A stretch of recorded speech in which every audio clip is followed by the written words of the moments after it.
Thanks again for having us, Marty. ShiftPixy was really built around an anomaly that both my co-founder and I discovered in the part-time labor markets. It's a market that a lot of people don't pay any attention to, but it happens to be a very vital part of the U.S. economy, and it's completely unserved with respect to just traditional human capital management. And what we learned was that those markets were being disrupted by the emergence of gig platforms. You know, starting with the birth of Uber in 2009, you had this avalanche now of mobile platforms that were catering to people who were dedicated to working part-time in a way that their brick and mortar counterparts couldn't. And so we saw an opportunity to take everything that we knew about human capital management and employer compliance and deliver it one shift at a time through a very elegant mobile platform. And so we went to market initially. When we looked at that market, it's about 28 million people in the US that work part-time. Half of those are in the restaurant and hospitality trades. So we initially focused on those trades as we were building out our technology.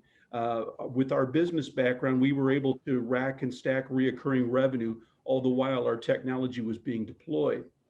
But the end of last year, we came to a level of completion on our platform where we actually saw an opportunity very early on in the business. We knew we would also have a high value to the temporary staffing industry.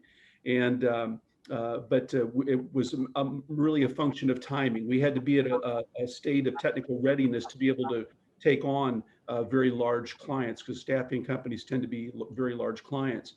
So the end of last year, we had an opportunity to start bringing on temporary staffing firms, and we started to do that up until the beginning of the year. But what we also saw was that the market was very fragmented. We had spent a lot of time helping temporary staffing firms or being a back office solution for them. But we saw that, especially in industrial staffing, was very fragmented.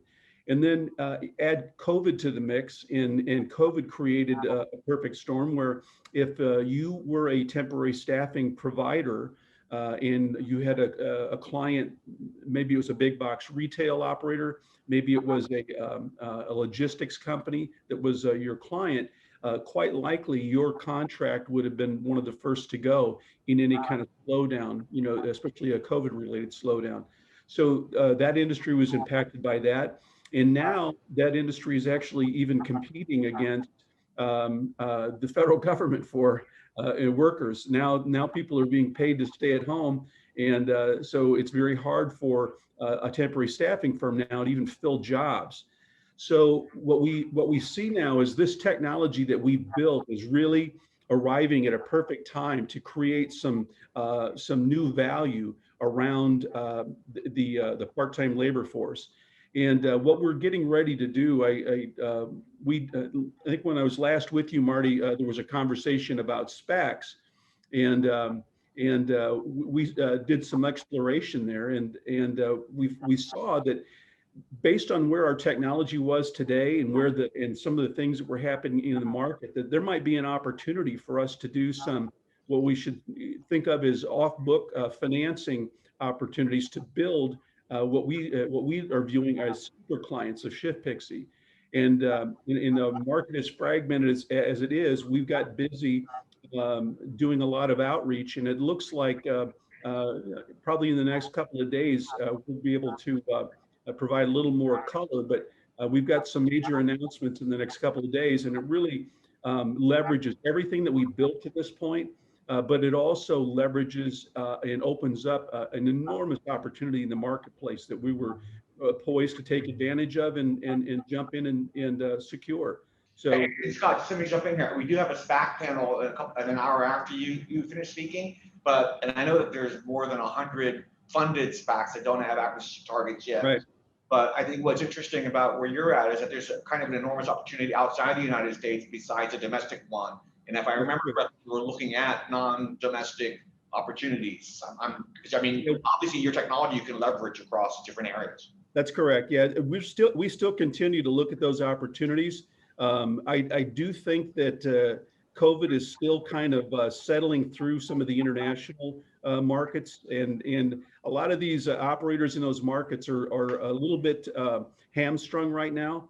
Our impression is that once things start to settle out in Europe and Latin America, that those opportunities will start to become more vital. But right now, it seems like there's a great deal of caution right now in those markets that we were listening to.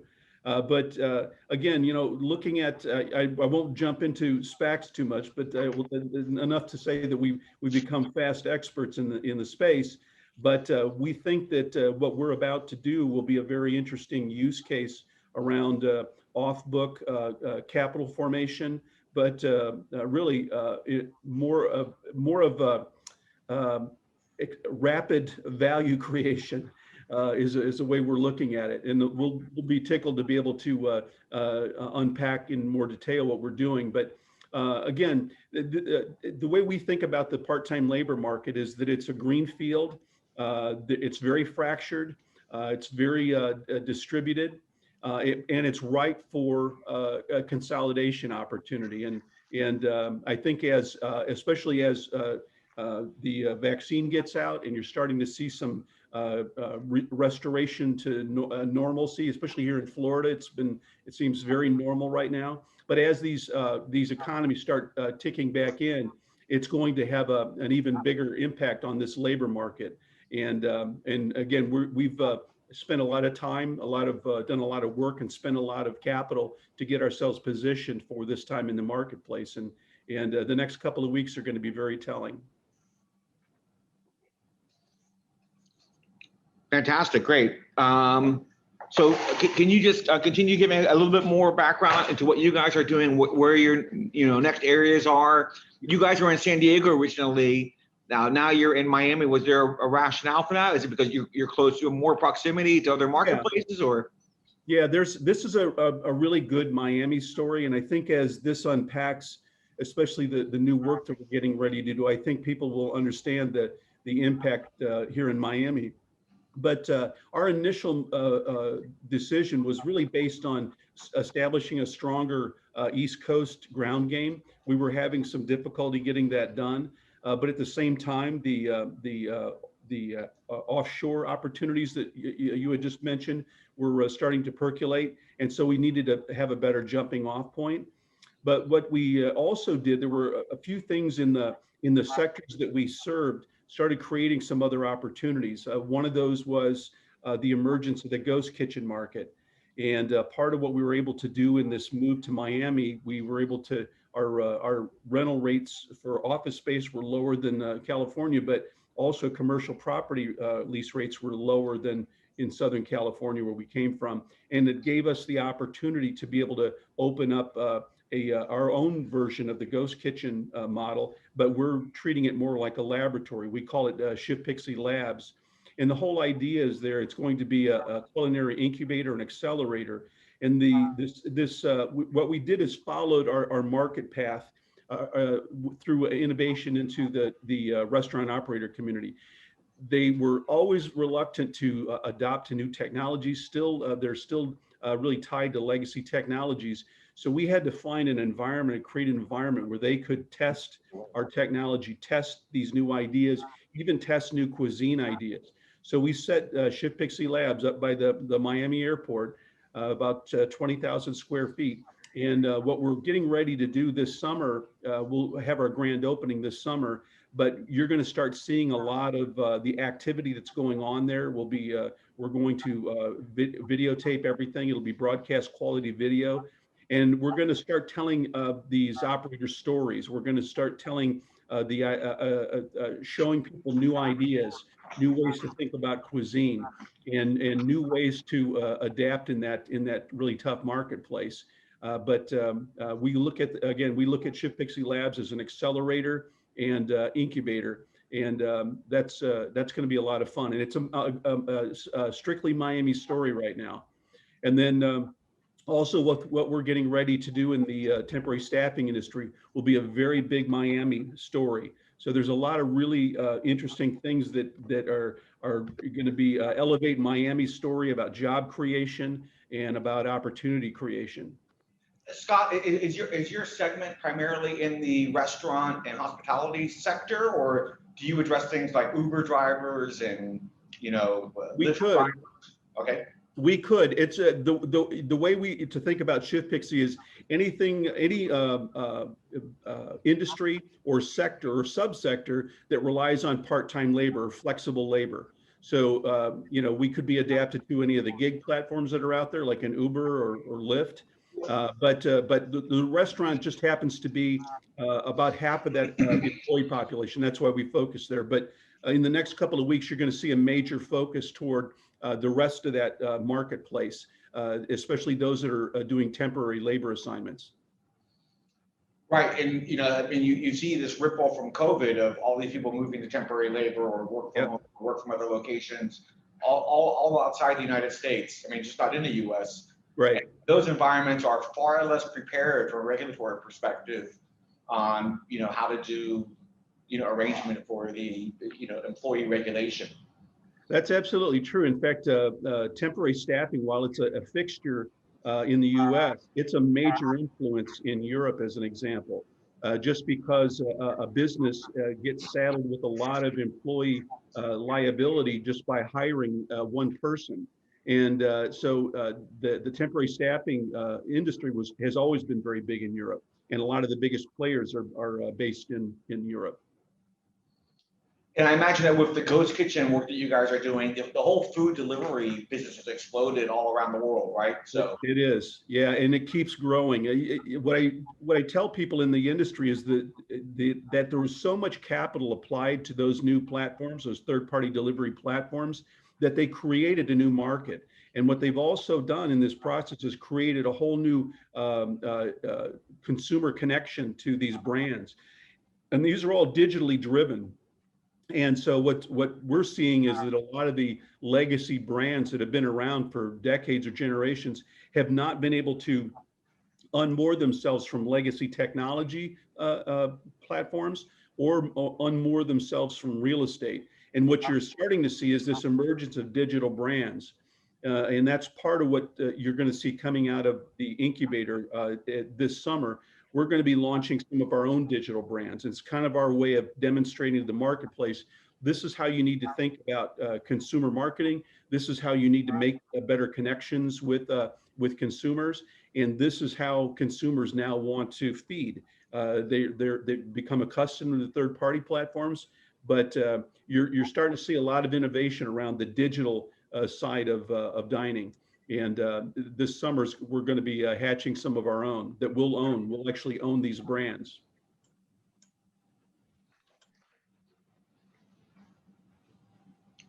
fantastic, great. Can you give like a little more exploration in terms of the technology you guys are using and where your technology is developed here in Miami or? It's actually, we still have our offices in Irvine in Southern California. In most of our technology crew, our development crews there. We are now building a crew here for prototyping and rapid project acceleration here in Miami. So we'll have resources on both coasts. We do a little bit of development offshore out of South America, but most everything is done, architected and command and controlled in-house. It's our own organic technology stack. And we touch so many aspects of our clients' business and on the human capital side that we've also kind of created the same path with consumer marketing. What we've seen in the restaurant space was there was kind of a gap between these new technologies and the legacy technologies. And we talked to them, the restaurant operator community, about destiny technologies. And really what it's doing is trying to get them resettled around the new digital dining habits that people have created. And again, these larger corporations, very hard for them to move. They can see it, they know they have to do it, but they're really having a tough time doing that. So our stack that for the restaurant operator community, and again, it's all built around the human capital side. It starts with an order and order capture, customer order capture. We also facilitate native or location-based delivery instead of a third-party operator. We're enabling, because of the human capital connection that we have, that the local shop can send out a uniformed staff person. So we're engaging customer delivery, taking the order, taking the delivery. Now we're also dropping them into a customer loyalty program. And the idea being that we want to be able to remarket that customer over and over again. And then the last piece that we're working on right now is a gamification aspect to that. Think Pokemon Go as a way to capture and remarket customers.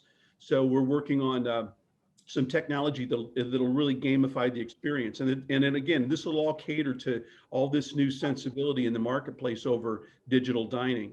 And so we had to really take a full stack approach to the restaurant operators. Same thing in human capital, all the way from the time somebody onboards, where we're highly leveraging artificial intelligence to automate a lot of the normal workflows and processes around human capital.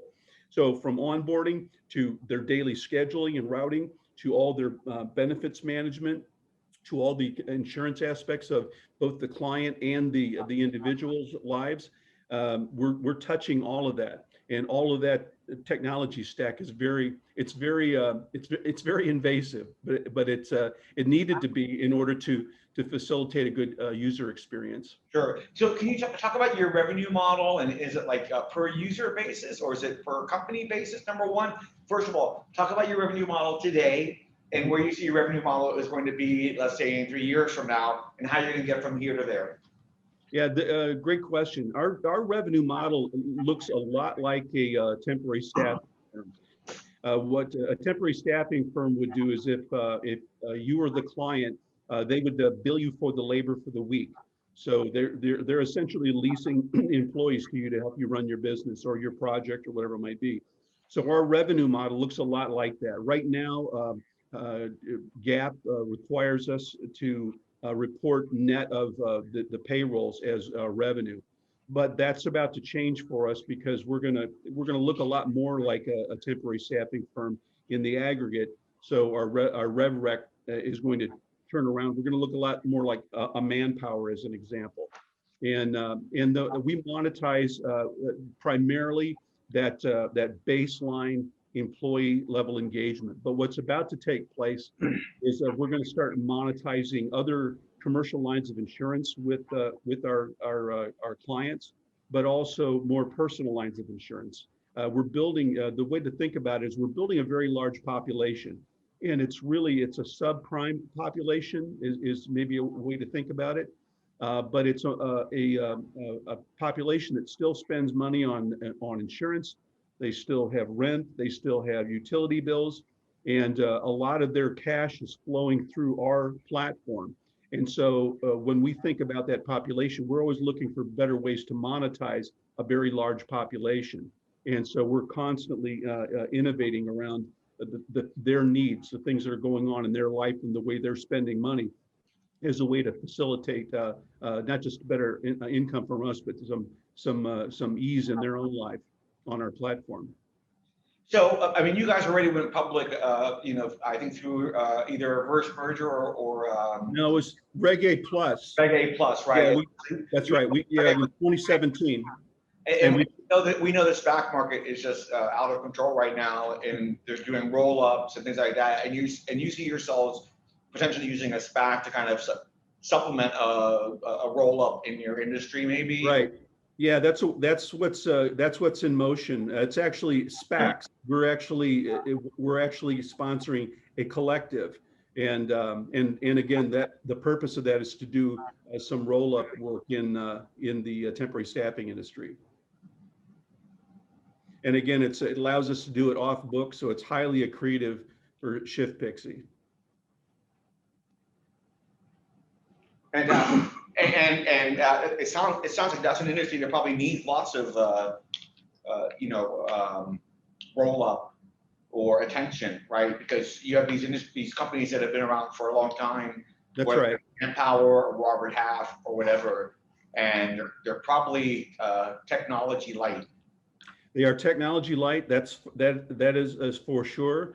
This industry is also very fragmented. You got a lot of mom and pops out there that need an operating platform like ShiftPixy. In fact, this whole idea was spawned with a conversation I had with a couple of private equity firms that were looking to do a roll up in the staffing industry. And what we showed them was a path to continuity and speed, and a way to not worry about if they were going to do a roll up, which legacy technology would survive.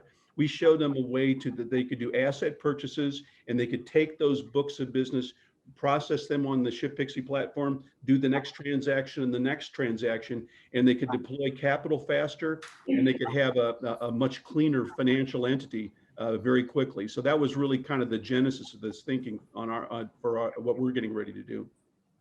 Fantastic. Well, Scott, I think that our time is up. So thank you so much. It's great to catch up with you and see what's going on.